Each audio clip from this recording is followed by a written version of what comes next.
avec une information importante dévoilée par la ministre de la Santé. Marisol Touraine souhaite généraliser le tiers payant chez les médecins de secteur 1 pour améliorer l'accès aux soins. Concrètement, cela veut dire qu'on ne paierait plus la consultation. Elle serait directement prise en charge par la Sécu.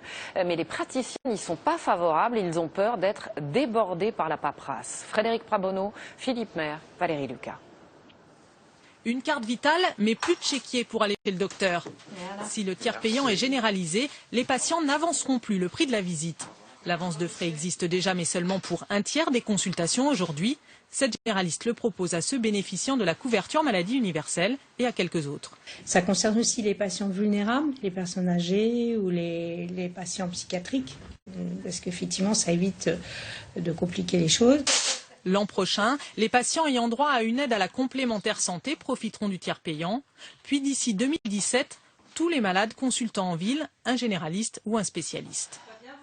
Pour des personnes qui ont des problèmes d'argent, c'est énorme, quoi. C'est vraiment super. J'évite d'avoir à faire un chèque, d'attendre d'être remboursé 15 jours ou 3 semaines plus tard.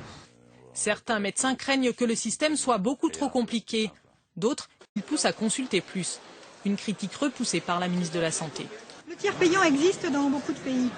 L'Allemagne par exemple, les Pays-Bas, mais bien d'autres encore, dans lesquels les dépenses de santé sont inférieures à ce qu'il y a en France aujourd'hui. Nous n'avons aucune étude qui nous permette de dire que le tiers payant se traduirait par l'augmentation de la consommation de consultations. Le patient continuera à payer la franchise de 1 € et le dépassement d'honoraires si son médecin en pratique.